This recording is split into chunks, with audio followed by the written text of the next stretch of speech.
Broadcasting from the city of brotherly love, Philadelphia to around the globe.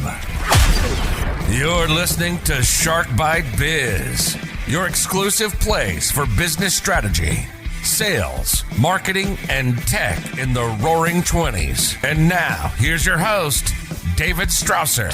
Welcome to the newest episode of Shark Bite Biz. I'm your glamorous host, David Strausser. This is your place to learn how to grow a business during global chaos in such a weird world.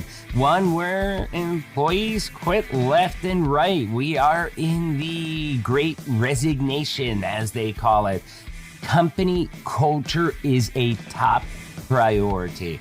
First though, remember, if you're watching us on YouTube, you can join the channel, become a baby shark for only $3 a month. But if giving money through big tech isn't your thing, you can also go to our coffee brand, deadhousecoffee.com. Use the code SHARK. You get 20% off of your order, and all the proceeds directly support us producing the biggest and best show we can. Also, don't forget, download our Android app. You can get it right in the Play Store. Shark Bite Biz, really easy to find. Full shows there, audio and video, plus some, member chats and stuff like that. Or you can find us on the iTunes podcast, okay? Make sure you subscribe to this show because we're going to chat with a two-time entrepreneur. Another one of those entrepreneurs that went out, kind of retired, got out of his business, and again, out of happenstance, started up an entirely new business. And it's pretty crazy because his new business is amazingly successful. Not only does he have a wonderful backstory talking about where he is now, but we're going to discuss a very important topic right now in this day and age, and how corporate culture can make or break your business. So, who is today's guest? David Friedman. David Friedman is an award-winning CEO, entrepreneur, author, and renowned public speaker. In 2011, he published his first book, Fundamentally Different, which is based on the insights he learned and taught throughout his leadership career. In 2021, he published the second edition of the book, Culture by Design, which I actually have right here, the definitive how-to manual for building a high-performance culture, even in the new remote work environment. His current company, High Performing Culture, has helped hundreds of companies throughout North America to implement his culture operating system, CultureWise. Don't forget his book, Culture by Design. I highly recommend it. Listen to the interview. If you love what you hear, go out, grab this book. I'm going to shut up. Let's bring David on in here. Business strategy. David, welcome to Shark Bite Biz. You, my friend, you just became Shark Bait. I'm all for it. Great to be with you, David. Yeah, today's going to be the competition of the Davids. So we'll see which David's the better talking head today. But so we have a tradition on this show, very first question. And so same thing for every single person, because we think the personal path, the career transformation or personal transformation people have had to get where they're at today is always an important story. So I like kicking off the show with this one question, which is a complicated question. It's a loaded question. What's your experience? What's your background? What do you do? How'd you get where you're at? Basically, tell us what makes David, David. Here you go. I'll tell you that story, David. So I'm in the Philadelphia area, as are you, and I spent 27 years building, if you're wondering, I started when I was 3, but I spent 27 years building, of all things, an employee benefits consulting company. And I grew that company from 2 people to a little over 100 people. And we were a very successful company. We were 7 or 8 times named one of the best places to work in this region and 5 or 6 times one of the fastest growing companies. So it was a very, very successful company. But I would tell you that all of the success, everything that made us successful was the culture that we had built in that company. And as the CEO of the company, I did a lot of things in a very intentional way to make that happen. And I should say, before I go further, that you talk about personal transformation. Mhm. One of the things that I learned early in my career was that I had no interest in insurance, which was my business. What I was interested in was leadership, organizational behavior. How do you get a group of people to come together and perform in really extraordinary ways? I just find that really interesting. So I spent a lot more of my time thinking about that than I did thinking about insurance. I never thought I'd spend my whole career in the insurance industry. So flash back a little bit, I had the opportunity to sell the company after that 27 years. And it was a perfect opportunity for me because I never, once again, expected or wanted to spend my whole career in insurance. I had accomplished what was interesting for me to accomplish. So we sold the company. And how long ago did you sell the company? About 10 years ago, a little over 10 years. Okay. Just so that we have some timelines as far as when you sold it to the, how you evolved to where you're at. Yes. I think that's good. Yep. Yeah, a little over 10 years ago. So I sold that company, retired from that industry. I wasn't sure what I was going to do next. I was too young to be retired. I wasn't going to sit around and eat bonbons for the rest of my life. And I was just telling you, like, you can only travel the world so many times. Exactly. You can only drink so many tequila shots off somebody else's belly button. So it's like eventually you've got to, the calling comes. Well, and I knew at the time, David, that I would do something else. It's not my nature to become a slovenly bum. That I knew I would find something else. And I was totally relaxed about, it'll show up when it shows up. I'm not worried about that I will find something that gets me intellectually engaged. I think something that I'm hearing, though, too, from what you're saying, sorry to interrupt, is that you did something that I think most people dream about, not only just selling the business and being able to be retired if they wanted to, but you were able to take that break in between kind of careers and find what you wanted to do. You were able to do it on your own terms. I was. And I think that's important. It is. And I was fortunate to be able to do that. And it was interesting, to that point, I've always been a very planned, driven kind of person. And it was actually surprisingly easy for me. And maybe it was because I didn't have any economic pressure. It might have been very different if I was under significant economic pressure, but not being under any economic pressure, it was surprisingly easy for me to just chill out and relax and trust that the world would show me where I should go next. And I wasn't in a hurry. I wasn't worried that, gee, if I get used to this, I'm going to become a slob. That's just not who I am. So I knew that sooner or later I would figure out what was next. And what happened, which was a little, at some level, almost accidental, but one might look at it as more planned, is I knew happenstance. We've had so many people on here that, the origin story, as I call it, I always find them fascinating because there's some people that are like, nope, I knew exactly what I wanted. There's other people that's like, well, I just accidentally found myself doing this. And next thing you know, like I'm a multi-millionaire laying on a beach. And I would say I was closer to the second, not exactly that, but closer to that, where I didn't know what would come next, but I wasn't worried about it. But what happened was I always knew that I would write a book about the things that we had done that made us so successful in my first company. And so in 2011, I sat down, I wrote this book called Fundamentally Different. And it was about the things that I had done and had made us successful in that first career. It was kind of the signature of my career. And I wrote that book. I always tell people, honestly, I wrote that book as a closure step, as a way of wrapping up that career. I could now put it behind me, and now I've got a clean break. I could do something else. And what ended up happening is people got a lot of value from the book. And as people read the book, I started to get these opportunities where CEO groups and other leadership groups would ask me to come and speak to their groups about what I had written about. And as I started to do some of that, some people who heard me said, that's really interesting. Could I hire you to help me do what you just wrote about? And I thought, well, shoot, I'm retired. I don't know what I would do with this guy, but I'll figure something out. And I did. And so here I am, 7, 8, 9 years later. I've written 3 books on this topic. I've done more than 500 workshops for CEO groups on this material.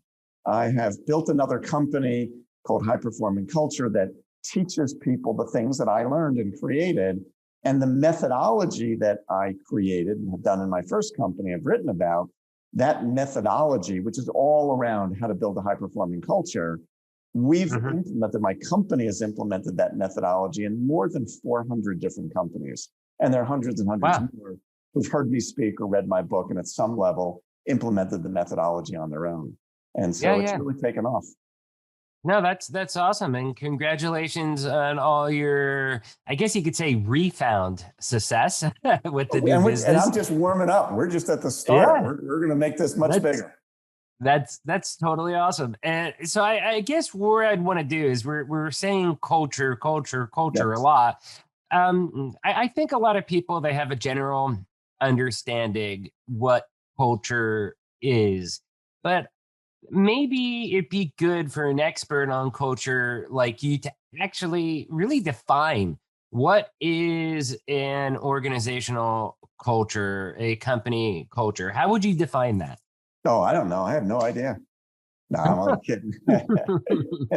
So good question. Yeah, and you're right. People do have so many different ideas. Sometimes when they think of the word culture, they're picturing, we get pizza every Friday and we have a ping pong table in the reception area. I'm not talking about that.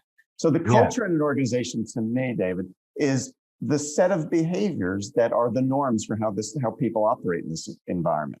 So think about, you go into, and this is true whether it's a company or it's a sports team or it's a group of friends, that when people get together, a set of norms evolves around how we do things here. And that's really what the culture is. And the reason that this is important is that set of norms, that environment, that way that we do things around here influences every single thing that happens. That you could take people, if we talk about a work setting, you could take the exact same people with whatever their skills or talent or ability or experience is. If you take those people and you put them in a high performing environment where there's an expectation of that, they will raise their level of play to match what they see around them. And if you take those same exact people, move them to a low performing environment where nobody gives a darn, those people will perform at a lower level. Because the environment that we're in, those expectations that somehow get absorbed, that environment has an enormous influence over what people do and how they do it. And my contention and certainly experience is, if we understand that, and that's not rocket science. I mean, this is not like some complicated concept. If any of your audience members who've ever been on a high performing team, maybe it was a sports team, it could have been a band, an orchestra, they know that it just caused you to raise your level of play. And so when we understand that, what that suggests to me is that if I'm a leader of a company, if I had a way that I could purposely create the kind of environment that would cause my people to perform at a higher level, that would be a pretty freaking obvious thing to do. Yeah. And yes. What you were saying there about having the people around you and you being on a good team, that it raises their play. So I think this is a perfect story example of that. When I went into independent consulting, kind of forced to because of how the economy was back in 2008, 2009-ish, in that time. Maybe it was 2010, I forget. But anyways, it was a Sprint dealer that had a multiple amount of stores. And they're like, hey, yeah, traffic kind of stinks at a lot of these locations, but we still got traffic. Thing is, we're not really selling at all. We need someone to come in, teach us how to sell. What are we doing wrong? Stuff like that. And I went into their worst performing location. This is a store that only ever sold maybe 40, it was like 40 or 45 brand new phone activations a month. And my very first full month, after I got in and studied things for about 2 weeks. So for the first full month I was in there, I mean, I was well over 150 brand new activations myself. Okay. The lowest person on this actual sales team in that store was still at like 45-ish, 50-ish themselves, which is more than the store's ever done in a whole month. That was the lowest performing person because, they just didn't know. And this is also, I think, when the cell phone industry was really starting to transform from somebody that needed an engineering degree to figure everything out to sell it to high school-ish type person or young adult. And they just didn't really have any formal sales training, Well, when you come in, qualify the customer, they looking, is the cell phone, the tech more important to them, or is it the plan and monthly costs? And, build a very simple, sales process through that. And once I did it, not only just yelling at them and telling them what to do, but I led by example and I showed them how easy it was because I went out and for a whole month dedicated myself, did it, and I helped them close their deals. And once they saw that, it totally transformed that store. And then we rolled that out to the other stores. And I only had 3 months to be able to go in there, do my job. But I know I followed up for like a couple months after. They weren't ever, I think, as high as when I was in there physically doing it for that month, but they still doubled to 2.5 times their numbers because now it kind of installed the culture, the competitiveness, and all that stuff that they were missing. So that's a perfect example, I think, of what you were talking about. Yeah, and again, anybody who's ever been in any high level program, if you were on a championship baseball team, there was just a level of expectation on the team that we play like champions here. We do things in a certain way. And it just causes people to change what they do. And so, again, my experience is that if we had a way that we could create that kind of environment that would tend to elevate people's performance, that would be a pretty smart thing to do. And yet, as obvious as that sounds, my observation is very few leaders do that. Very few leaders think about it. Very few leaders know how to do it. They think of culture as this kind of like pixie dust that I magically sprinkle pixie dust on my people and somehow, it all works out, as if it's this loose, amorphous, nebulous kind of mysterious thing. And my point of view, no, it's not that mysterious at all. There's an actual process that we go through that you should be as systematic about building and driving your culture as you are about your finances, or your sales, or your operations, or any other part of the company. It can be you can engineer a culture, and you should. Right. No, definitely. And it sounds like, for example, what we've just talking of, it really can help an organization, increase their bottom line, generate more revenue. Bottom line. Well, here's an interesting thing on that point, David. So I mentioned I do all these workshops for typically groups of CEOs. So these are, the head honchos.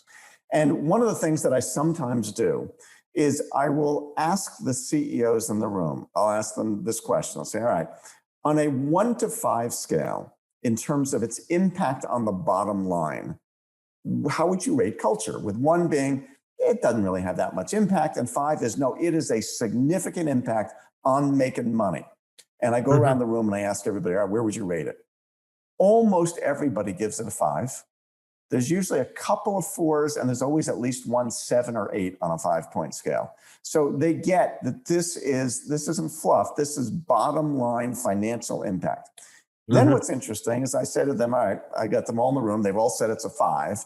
And it's all right. So let me ask you this. How many people in this room have some kind of a written, documented strategic plan that identifies this year's goals, priorities, initiatives? What do you need to accomplish as a company this year? And most of them do.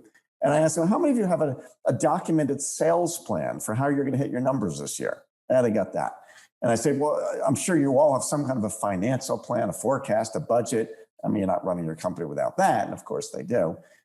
And then I ask them, so how many of you have a structured, systematic, documented culture plan for how you're driving your culture? Almost nobody. And then I say to them, so let me see if I got this right. You just told me this was a 5 in terms of its impact on the bottom line, and you're just winging it? You have no plan for this? That would be like saying, that financial plan, who needs that stuff? That's a waste of time. Right. And yet most have never thought about it that way. They think of culture as this fluffy thing instead of seeing it as a hardcore business operation. No, that makes total sense. I mean, everything that you're saying. And honestly, like when you were going through that story, I kind of expected that would be the result, that people would not have it, because it just seems so weird. Now, that being like, it seems so weird as far as, like that much importance, but yet the companies don't have something actually documented. We do have a weird phenomenon, I think, though, that is happening right now with a lot of company cultures. And I guess I'd like to get your take on it, if you don't mind.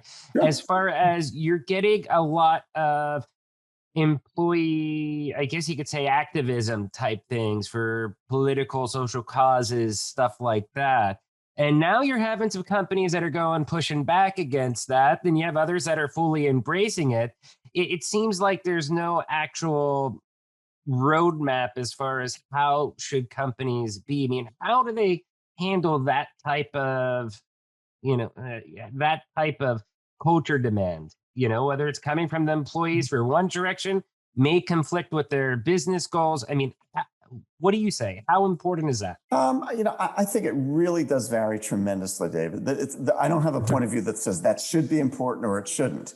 My Right. point of view is, if I'm a leader of a company, I Hmm. should be intentional and systematic about creating the culture that I want to have for my company. There is no right or wrong. It's just being purposeful about it.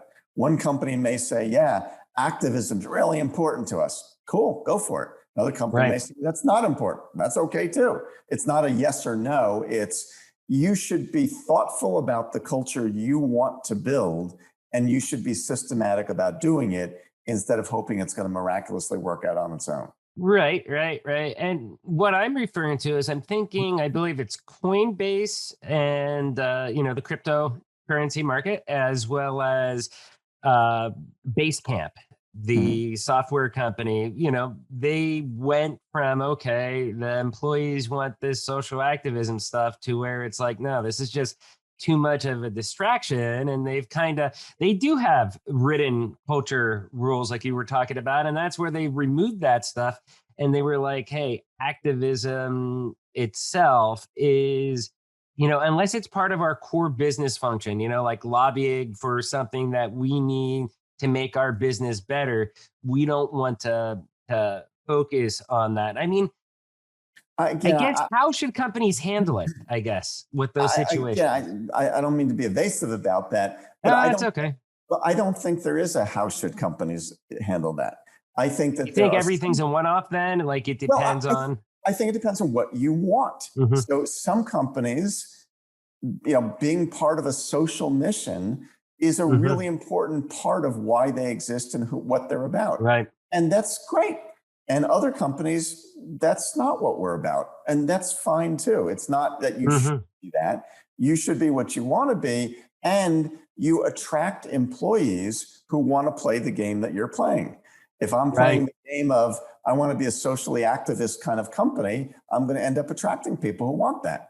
If Mhm. that's not what I'm about, I'm not going to be attracting those people. So And I it's, agree with you. I yeah. agree with you. I totally agree. I don't think your answer is evasive at all. And the reason I was dead set on asking about this is because this is something that I've heard from a lot of people that are part of their show. Like, hey, look, this is the situation, and there seems to be a lot around with the culture issues. So I wanted to kind of put you on the spot Yeah, there and ask that. I think my primary point of view is Hmm. that, once again, the culture affects almost everything that happens in the company. And therefore, leaders should be purposeful about creating the culture that they want to have instead of leaving it to chance. Right. There is no right culture or wrong culture. There's Hmm. what's the culture you want to have that accomplishes your objectives. And you should go about making that happen instead of wishing it happened or hoping it's going to happen. Or, and So I I mean, think I think the situation that I'm hearing would be that a lot of leadership exec teams, that they're setting out for a specific culture, the way that they view it. And maybe it does have some social aspects to it. Maybe it doesn't. I don't know those details.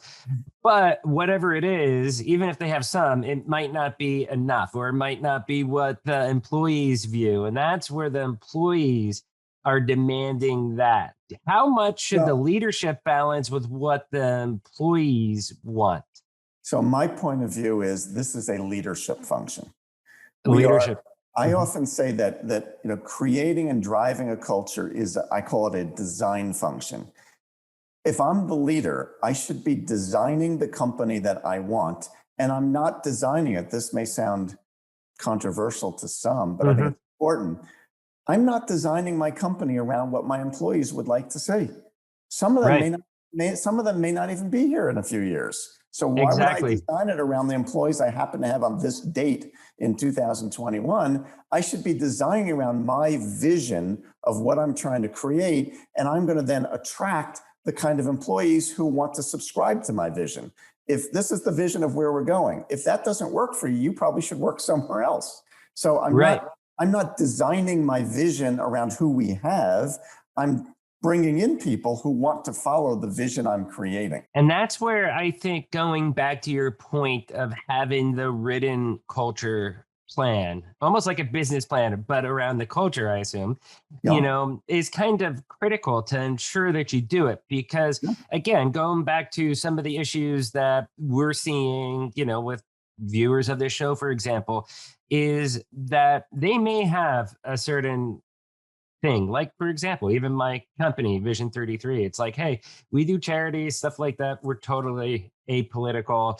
We don't want to upset anybody anywhere. And we just focus on our own, and we build schools out in Africa. That's our thing. And and I respect, I'm fine with that. But, you could get a very, or some very loud employees that are also talented, to where it's ruffling the feathers. And then it ultimately comes down to, who do you make happy? The leadership, they're driving that, or, what could be the temporary employee, like you were saying. And I think that is the exact advice that a lot of business owners, managers, directors, execs that are listening to the show, that is exactly what I think they needed to hear, to have that piece of clarity. Yeah, we're not bending to the will of our people. We are collecting people who want to go down the path that we're going down. If I want to go to California and some of my employees want to go to go to Maine, well, then they're in the wrong company, because we're going to California. We're going to attract the people who want to go to California. And neither is right nor wrong, neither the company or the employee. It's a question of fit.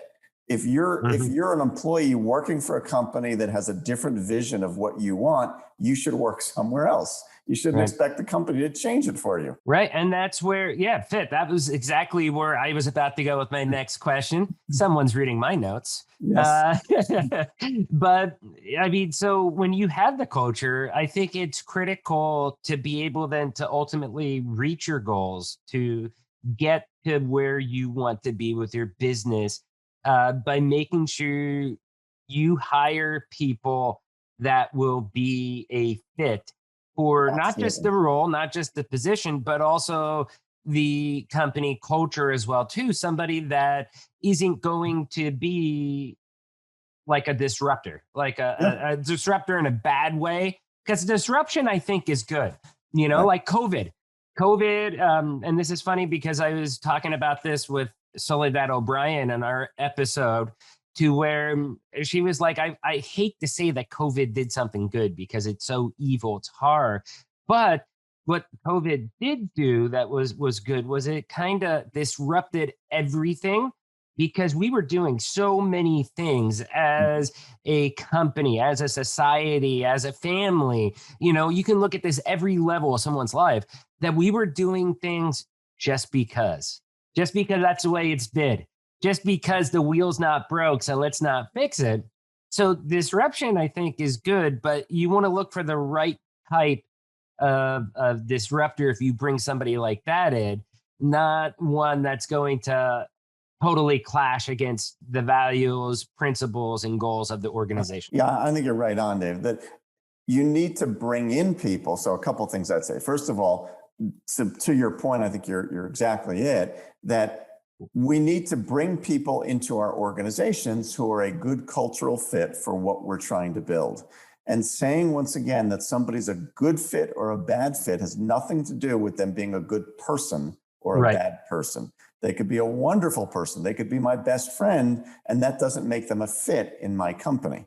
So this is about finding people who are a good fit. Now, having said that, this goes back, so much of everything I teach people starts with the clarity of defining what we want our culture to be. How would I know who's a good fit if I've never defined clearly enough what my culture is supposed to be in the first place? So search for him on Instagram.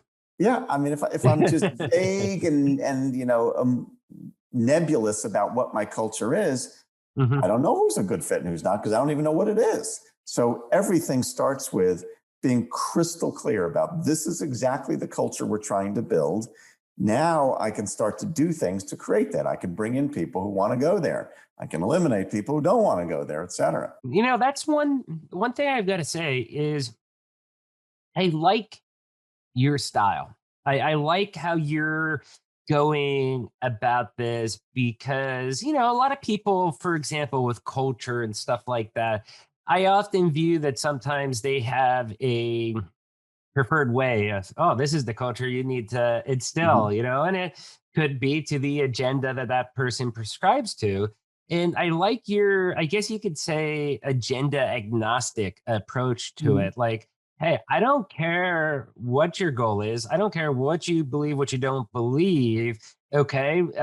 But whatever you do believe in and whatever you want to achieve, that's what we're going to build the culture about. It's all about them. And, I think, and the permanent employees or permanent leadership of the company that actually, it's their heads on the chopping block if this goes downhill. It's theirs.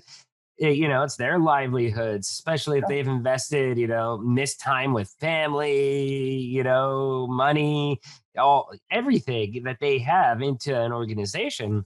I think those people with the vested interest are the ones who end up reaping the most benefit from it if it does work. And culture definitely sounds like it's a big driver to get it going forward. So my question for you is, when should a company start to formalize things like company corporate culture? Yesterday. Yesterday? Yes, is when they should have. So, there's an old sort of proverb or whatever it is that says that, when is the best time to plant a tree 100 years ago? When's the next best time? Today. And I would say the same about culture, that when's the best time? You should have been doing it years ago. The next best time is today.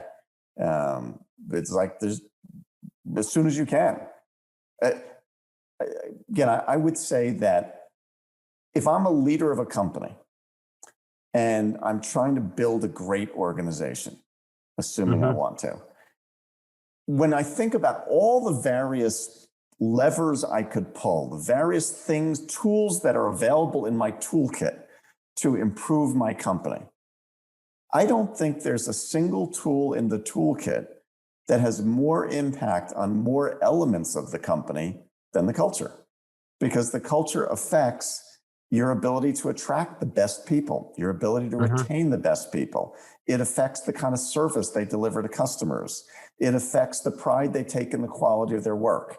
It affects the profitability of the company. It affects how innovative they are. It affects how well they work together as teammates. It affects just every part of the company. So if I'm a leader and I'm thinking, well, what could I do to work on my company's success? There's probably no other thing that impacts more parts of the company than the culture. Yeah. And I totally agree. I mean, that's one thing I love about Vision 33 is that the corporate culture that we have from the top down, I mean, it's great. I love it. And then because I am, the leader that leads, about 25-ish employees that I have between my Northeast region for Business One and the Sage Intact East Coast team, I also, I guess you could say it's micro culture that I have within my team, because we all closely work together. We don't necessarily work with other people outside of our company. So it's almost like you have the main corporate culture that we prescribe to, and then our subset for our regional culture, but they all go hand in hand, work Mhm. together, and it allows my team to really thrive together. So I think this last question I want to ask you here, David, is going to be, a lot of people are working from home. We're Mhm. working remotely. Companies now are hiring people remotely, except in Colorado.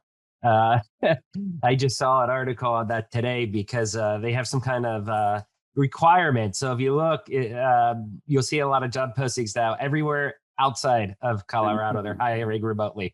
But with that and the culture and all that stuff, we have a remote team. We've always had a remote team. I've always been remote.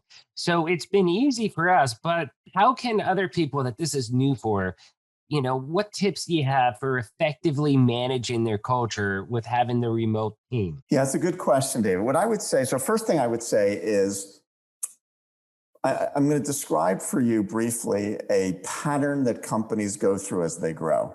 And I'll tie that back to your question about the Hmm. people working remotely. So when a company is small, and I'm going to say 3, 5, 8, 10 people, a company can get away with not being so intentional about their culture. It would be better if they were, but they could get away without it because the leader is there and everybody sees Right. him or her, and your example's enough. But as the company grows and it goes from 5 or 10 people to 20 or 50 or 100 or 500, and they have multiple locations, all of a sudden people aren't seeing the leader anymore, and they can't rely on the physical proximity to the leader to be enough. Hmm. Well, the pandemic created that same dynamic for everybody, whether you were small, medium, or large. So if Right. the only way people knew the culture before was because they were together physically and they saw each other and they picked up the vibe, well, then when they're working remotely, that vibe is gone because they're not seeing each other anymore. And so it Right. becomes more important than ever for there to be other ways, not relying on just being physically together, to drive the See, culture. can I make one comment there before you get into your other ways? Yep. I've read a lot of articles because, the great discussions happening right now on, the 9 to 5 workday. That's a topic that we talk about a lot here, just being obsolete now with the working remote, the working from home, stuff like that. And that is exactly one of the reasons that I see, the building relationships, company culture, it's hard. I have over about 6 years working for Vision 33. I've been remote. I've excelled. I got one of the very few, in fact, the only sales rep that has been promoted from sales rep to their general manager to run a whole region, making that jump. And even with my team, they've always been remote, but we instill the corporate culture into them and my regional culture into them. We have video calls all the time. We're always in meetings together. We're still, I think the only difference, it's like we're still working together, just that Mhm. it's digitally, just not in the same office. And I don't know, maybe I'm just blind because we've been doing it right this whole time at Vision 33, and or other organizations don't do it like we do it, and that's why they're having trouble. Can you Well, maybe open my eyes a little bit? yeah, I think you're largely correct from my Mhm. perspective. And it's interesting. I mean, you make the point that you've been doing it for a while. I've been doing it in my company for a while as well. My current Mhm. former company was a brick and mortar. This company is all virtual. Yeah. And we forget that there have been companies that have been working virtually for the last 5, 10, 15, 20 years. This is not new Right. to everybody. Everybody No, it's acts not. as if oh my God, what are we going to do? Well, we've been doing this forever. This isn't anything different. So remember like 10 years ago, for example, it was like the big discussion as far as with tech companies and startups, like the working from home perk, like a couple days a week. I remember, I think Yahoo was like one of the big ones at the time where they kept going back and forth saying, yes, you can work from home. No, you can't work from home. Yes, you can again after employees revolted.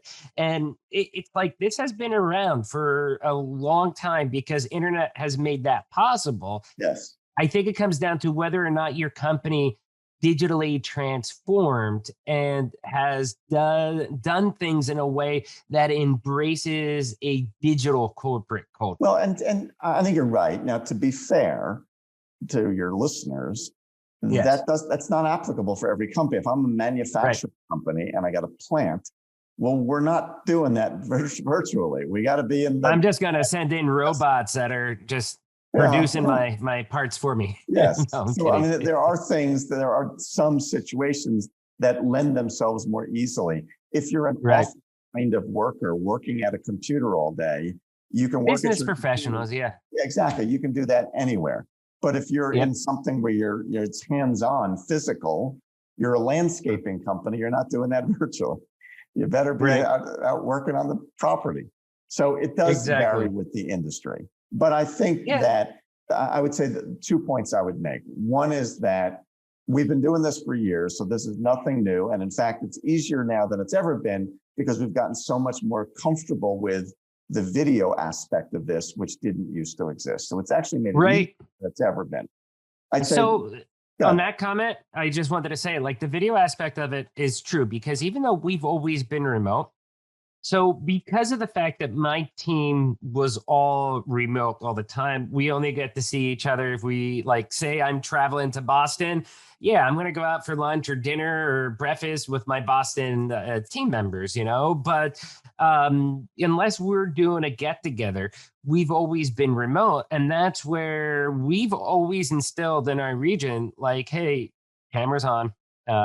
When we're talking to our team members, if I'm talking to my director, Melissa, that works below me, it's like, yeah, we got to get her. I want to see your facial reactions. I want to understand you. I want to know when I'm giving you the warm and fuzzies and when I'm making you cringe. I want to get just as if I was in person.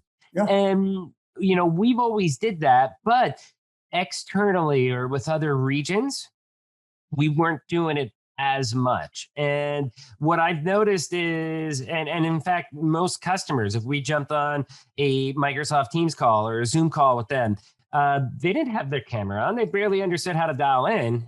They would do it, but it would be almost like pulling teeth every now and then. Now, through the pandemic and going back to, like I was saying with Soledad O'Brien, what we discussed is that this pushed us. I think it pushed us into the deep end to where people accept it, they're used to it, and they understand it now. And I think that's one of the big difference makers because if you're working remote, you need to have the camera on. You need to have the FaceTime, the screen time, so that you can, see the facial reactions. So that way, because if I'm just talking verbally, I could be like,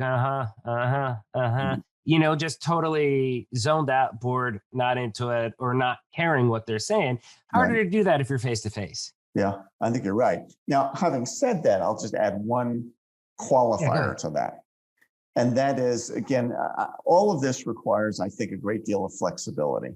That's easy for me to be on camera. I'm an empty nester. I have a great office in my home. This is simple. I look at, if you've got little kids, and you're in your small apartment and they're trying to work and you got the dog going by and everything else, well, it's not so easy to. Yeah, it's hard.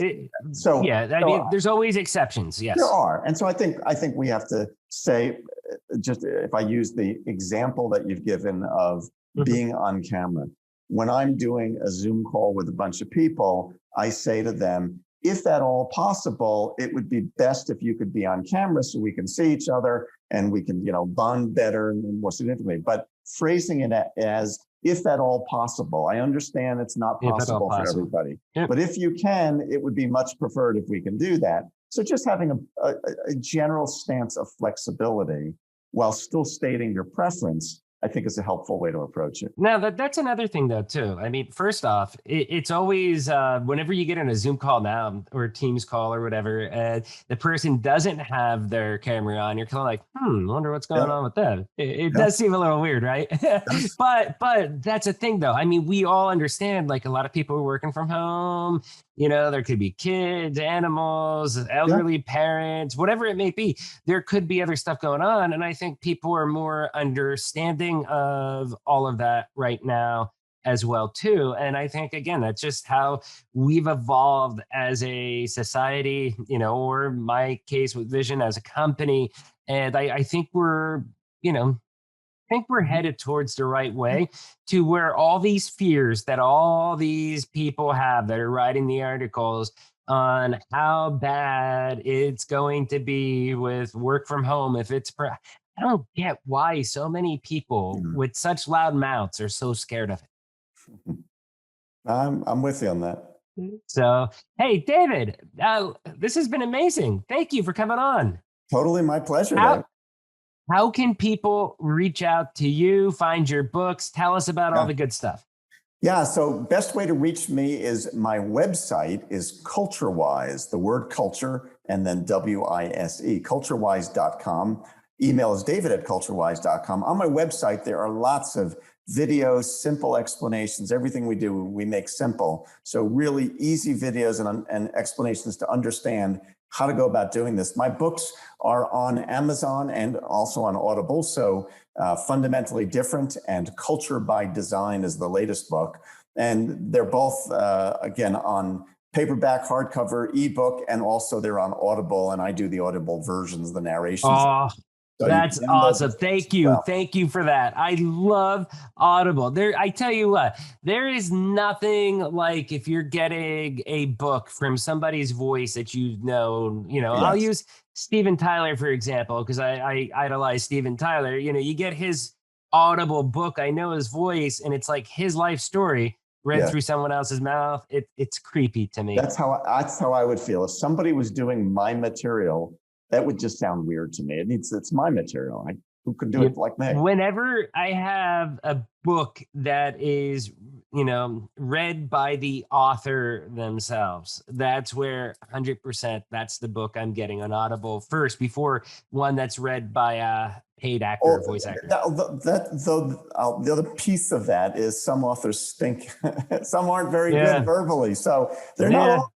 But mine are good. Yeah. Mine are good. No, yours are good. You got a wonderful voice. Oh, thanks. Hey, thank you again, David. This has been awesome. It's been a pleasure. It's been very insightful. I think you gave everybody out there some awesome food for thought. Make sure you grab David's book and check him out online. Wow, such a wonderful chat with David, right?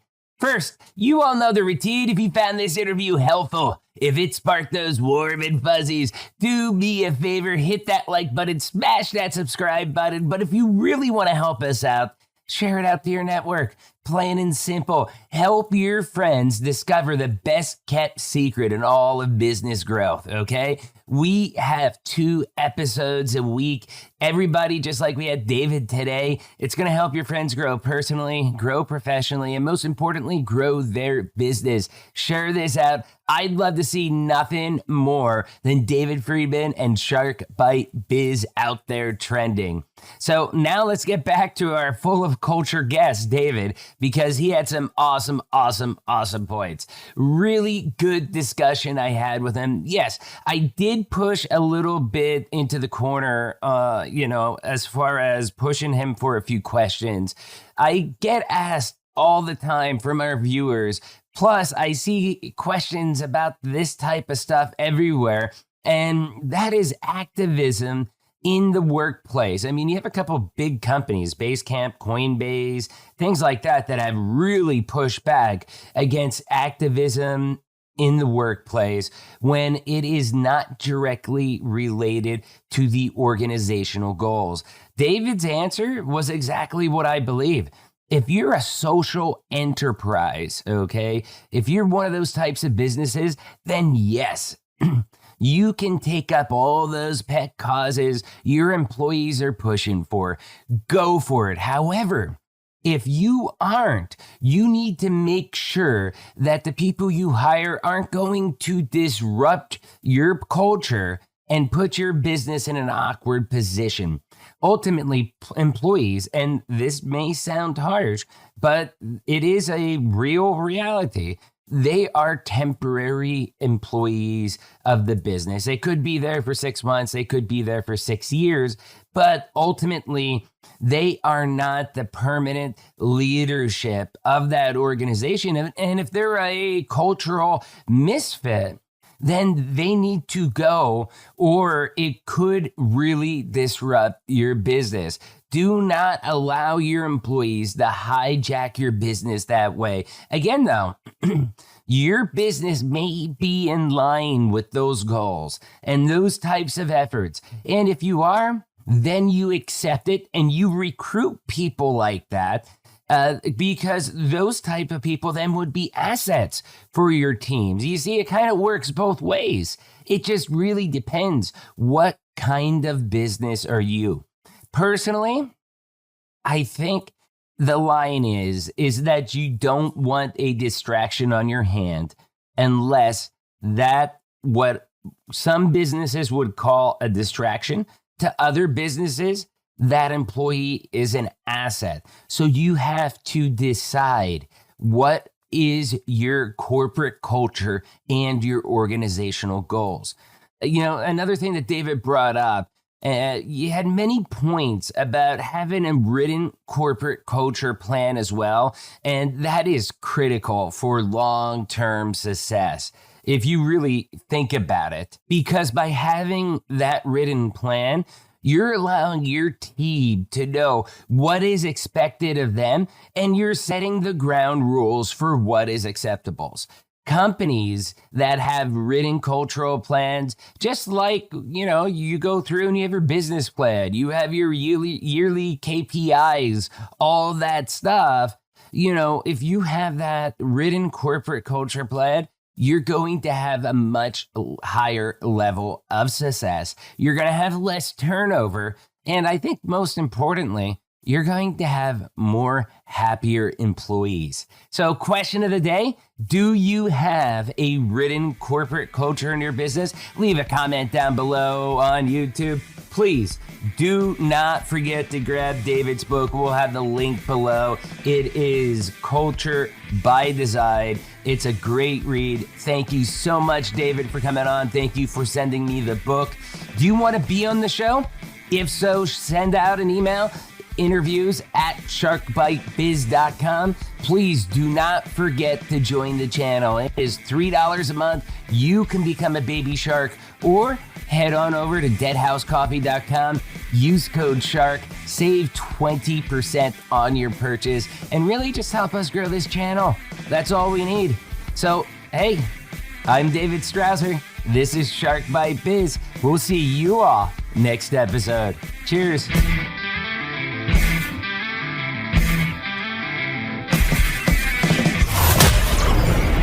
Thank you for listening to Shark Bite Biz. We hope you got some insightful info from this podcast. Be sure to subscribe to us through your favorite podcast app and visit us on the web at www.sharkbitebiz.com. How has business changed for you in the 20s? Email us at podcast@sharkbitebiz.com so you can join us and share your story.